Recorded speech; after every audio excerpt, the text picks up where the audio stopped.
Hello everybody, good afternoon. Hope you all are doing well. My name is Bessie Simmons and I am a housing social worker. I have been a social worker for over 10 years and I have been a volunteer case manager as well within those 10 years. And I am going to be talking about how to have a successful and a good and an effective relationship with your client, okay? And I have my notes, so if you see me looking down, I'm trying to stick to my notes because I have everything written out for you all so I do not forget any major key points. So, oftentimes I feel like social workers, case managers, helpers, advocates, we get lost in the sauce when we are providing services to our clients because we are not doing this one thing. And that one thing is setting boundaries with your clients. Yes, it may sound simple. It may not be as important to any other social workers, but to me, what I have learned in these past 10 years, specifically in these past 3 years of me being an advocate, of me being a social worker / case manager, setting boundaries has gotten me way further along in building a positive rapport with my clients. Setting boundaries. Number one, the number one way that you set a boundary with your client is at intake, during the initial interview, or when a client is entering a program. Now, there are a variety of different social workers out here, so I'm not more so going to be focusing on social workers in the school setting or in the hospital setting. This is mostly for field social workers and us that have worked for nonprofit agencies or even private sectors, but I still feel like some of these tips that I'm going to give you, you can apply it if you work in in a school or in a hospital. So setting boundaries. When I say setting boundaries at the intake and the interview process, and when a client is entering a program, what I mean is you and the client's relationship should be defined and be stated out during that process. The social worker, the advocate, the case manager should be explaining to the client what their role is, what they're responsible for doing, and what you and the client have to do to make the relationship work and to help them to get their goals met. Vice versa, you are explaining to the client what their role is in the program, okay? Because everybody play a role regardless of what services the client is receiving. In the social service field, the client is playing a role as well. And I think that when you establish the roles, and this is not for the advocate or the social worker or the case manager to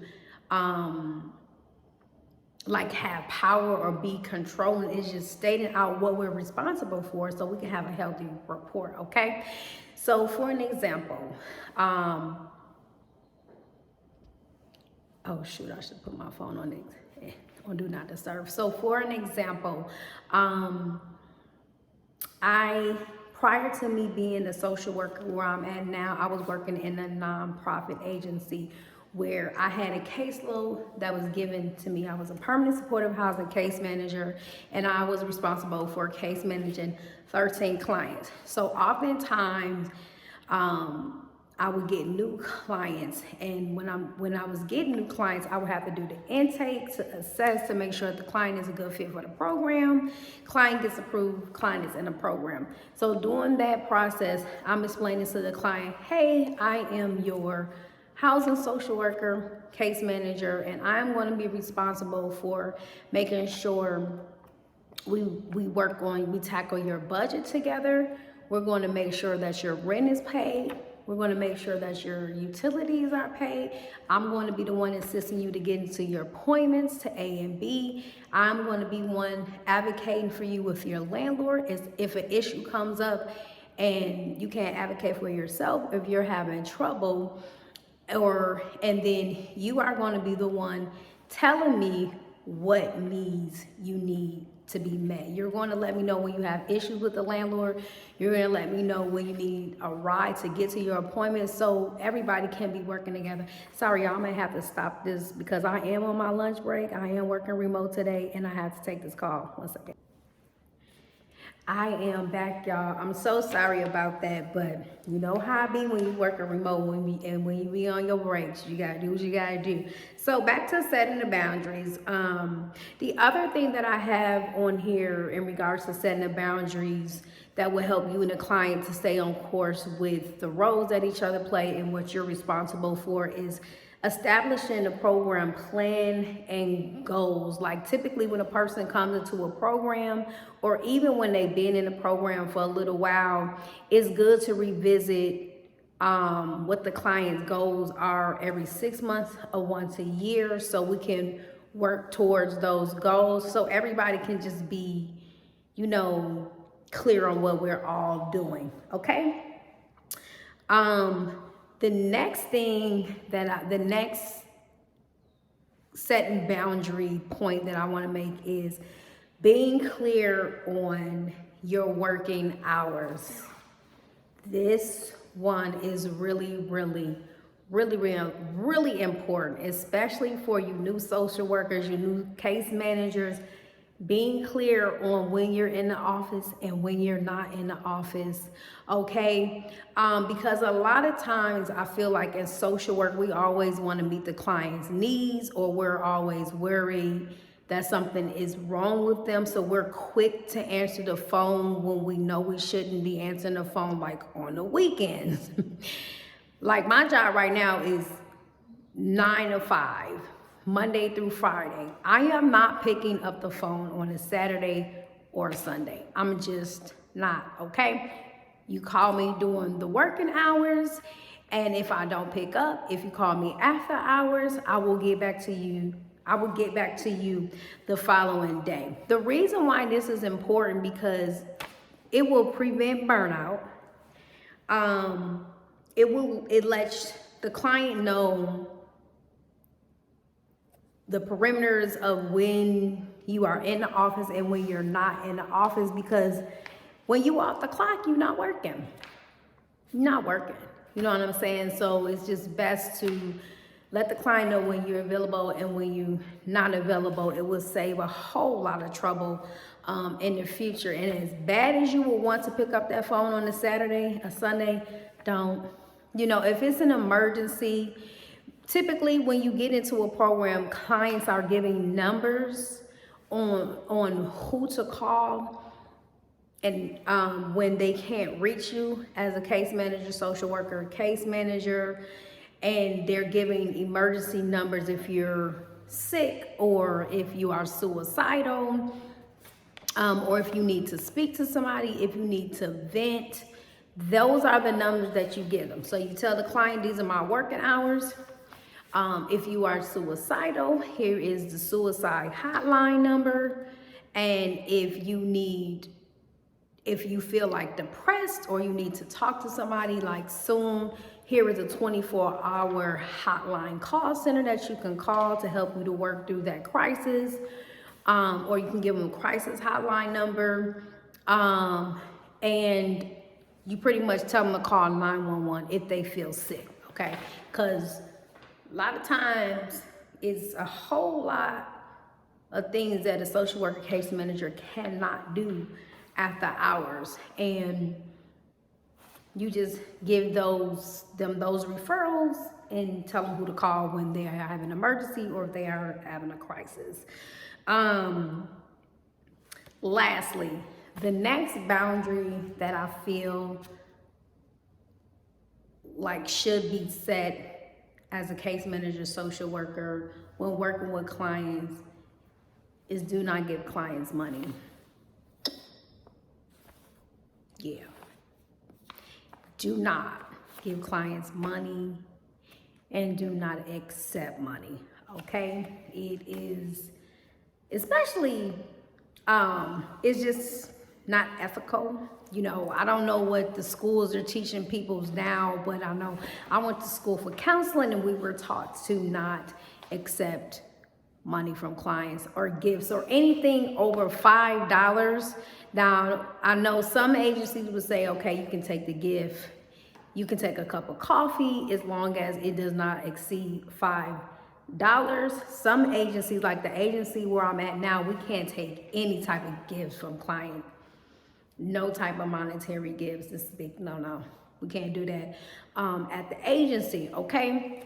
And if a client does give you like a monetary gift, like I've had two clients give me gift cards over $50, and typically what I'll do is I'll let my supervisor know, because you don't want to be out here getting in trouble. You don't want to lose your job over $50. It's not worth it.